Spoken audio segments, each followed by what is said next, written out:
What's up, YouTube family? It's your guy Mark here from Financial Abundance. Welcome, welcome, welcome, and healthy living, man. It's all about healthy living.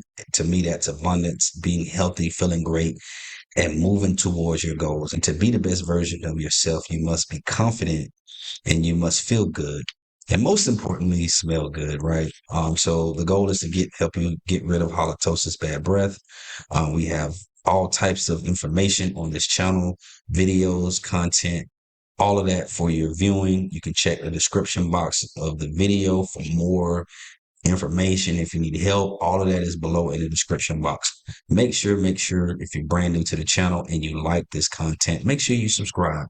Make sure you turn that notification bell on and make sure you all comment and let me know what you all think about the content, man.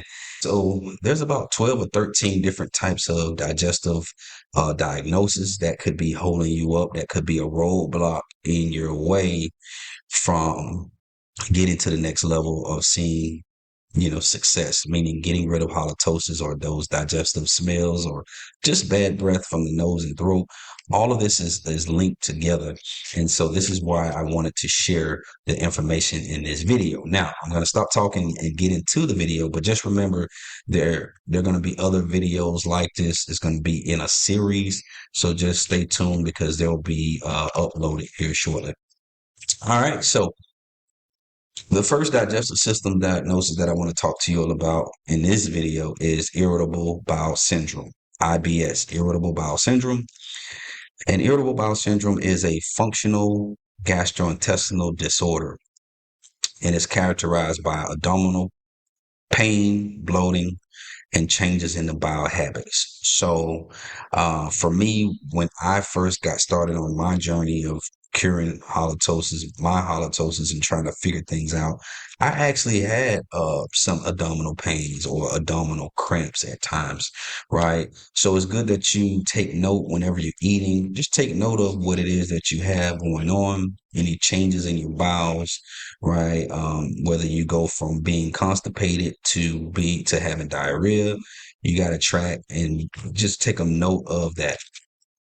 Also, a combination of various factors are as follows. Number one, you may have gut sensitivity. So gut sensitivity could lead to a heightened awareness of pain and discomfort. So maybe you're someone that has, you know, after you eat something or drink something, you have this heightened awareness within your system to where you're starting to have gut pain, right? Or this discomfort. Take note of that. Don't ignore it. These are the warning signs. I've always talked to you all of the old subscribers, that I always talked about. Look out for warning signs. Check your symptoms. What are your symptoms? What are your warning signs? Your body is telling you something. Do not ignore your body. The next thing is abnormal gastrointestinal motility. I'm going to repeat that again. Abnormal gastrointestinal motility. And that simply means it's changes in the normal rhythmic contractions of the intestines. And so when that happens, this can result in either a faster or slower movement of food throughout the digestive tract. Now, I don't know about you, but I don't mind having a faster rhythmic uh, movement uh, of food, right? For me, I want to try to digest. I would like for my food to digest as quickly as possible, but not so quick to the point where I'm not absorbing the nutrients from the food. And so your gastrointestinal intestines, they are responsible for being able to contract, absorb nutrients, and then eliminate waste. And there are times when the rhythmic flow is not moving with the right type of speed, and so this can cause for or contribute to diarrhea, right, or constipation. And so if you have any of those two, just be on the lookout. Especially constipation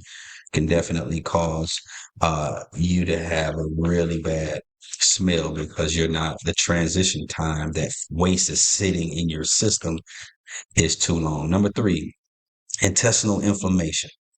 um, if you have irritable bowel syndrome or IBS, 9 times out of 10, you could experience intestinal inflammation in the intestines.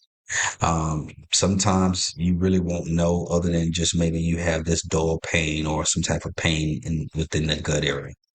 Number four, you have changes in the gut microbiota. And so that means that the balance of your gut, the gut bacteria within your system, is imbalance. And there's a lot of things that can cause you to have an imbalance of bacteria. It can be due to you taking antibiotics. It can be due to you taking birth control or just being on different types of medications. It can throw off the balance. Also, how you know if you're female, sometimes if you get yeast infections, um, there are times where that could be an indicator that your gut microbiota is off. All right. So you just want to make sure that your overall digestion and your overall gut health is balanced. All right. Number five, it could be due to genetic factors, right? Genetic, we know it plays a big role. I've spoken with a lot of people and even in my consultation sessions with them, and we would talk about family members and looking at mother and father. And there are times where some clients would say, hey, my father or hey, my mother has this issue with bad breath or they have this issue with stomach problems. And then there are times where they may say, well, no, nobody else deals with this. So some things can be genetic, right? Some things can skip generations. And then also certain things can be due to what that parent was doing during the time of pregnancy, which has caused you some issues later on down the line. So no one's ever off the hook, even as an infant, even as a baby being in the womb. Everything is predicated upon what the mother did while you were at birth or in the womb.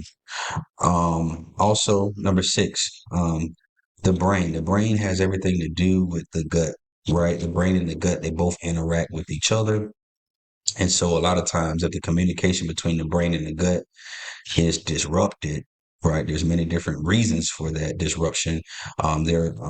We also teach in the formula that the brain and its responsibility and it's designed to communicate with the gut communicates with the brain. Anytime the brain feels or senses that there are some foreign invaders or an infection getting ready to come aboard, uh, the brain will start to shut down. It'll start to go into defense mode. And therefore, when that happens, your system is not working properly. All right. So that is something to be on the lookout for. So, and then you can have many different issues with that.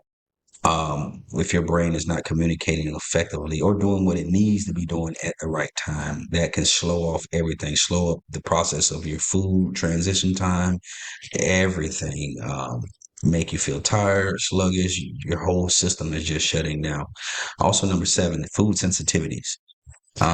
Some of you may experience triggered by certain foods, such as fermented type foods. So certain vegetables and things like that can cause you to really just have some stomach discomfort. It can cause you a lot of gas, a lot of bloatedness, even stomach pain. So it's very, very good to, like I said, take a note. You can take a mental note or you can write it down. I suggest really writing things down whenever you eat, just reminding yourself whenever you eat XYZ food, this is how you feel. This is how the food is agreeing with your system. This how long it takes to pass a bowel and go to the restroom after eating the food. So let's talk about here.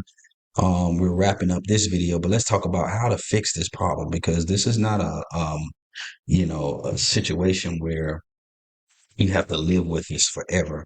I believe that all disease can be cured, right, with just some lifestyle changes. And so, how to fix IBS? Well, number one, you want to make some dietary changes. You want to follow the low FOD map. Um, I'll leave a link in the description box of a low FOD map for IBS, irritable bowel syndrome.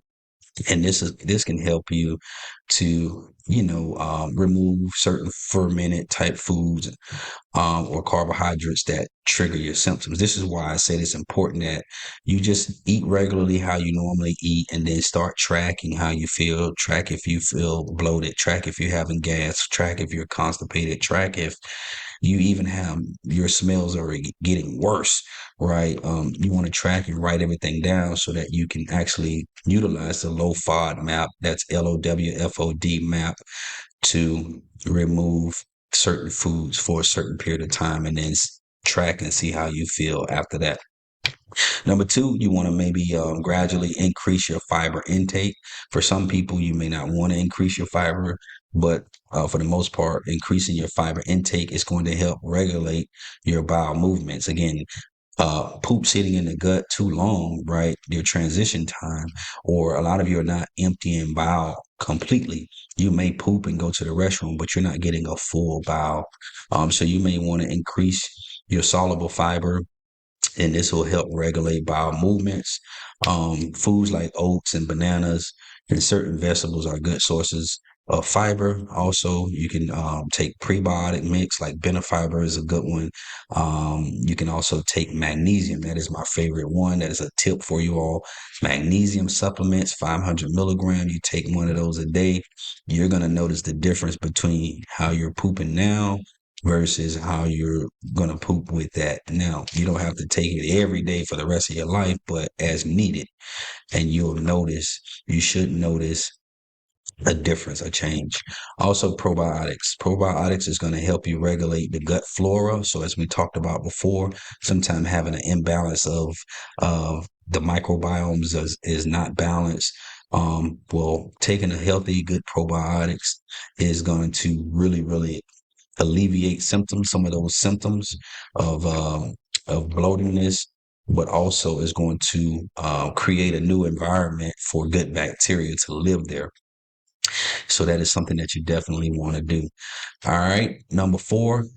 This is a very, very big one. You do not want to skip this one, because this one right here, this is the last one I'm going to give you before we get off this video. Actually, I've got three more, but this is a very, very good one.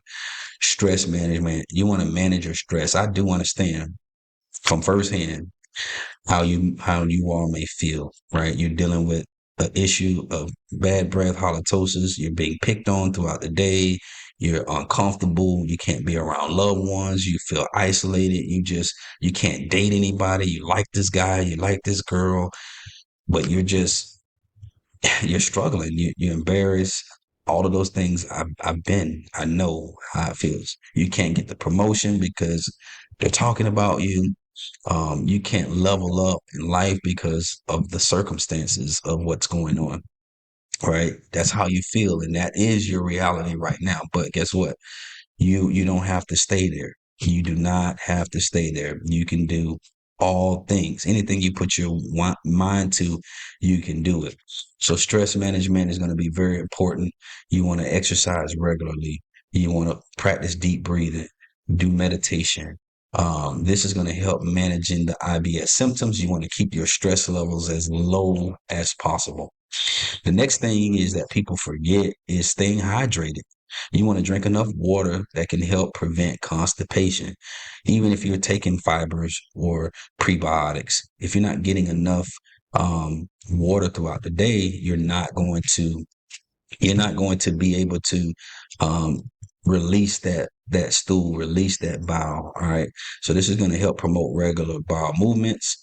And number six, number five, excuse me, you want to exercise regularly. Physical activity, believe it or not, is going to help with all of these things. It's going to help change the gut microbiome. It's going to help you have more energy. It's going to help your brain. It's going to help you reduce stress, right? It's going to help send oxygen into your intestines so that you can actually pass bowel.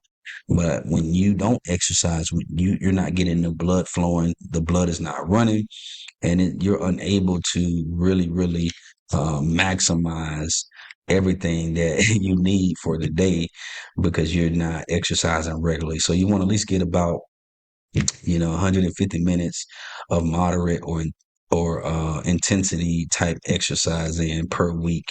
All right. So at least 150 minutes per week, at least. So we're talking maybe 3 days or so at max, or at least, per week. All right, guys. So I hope this helps. Stay tuned for my next video, and I'll be sharing with you all some more information that can be of value to you.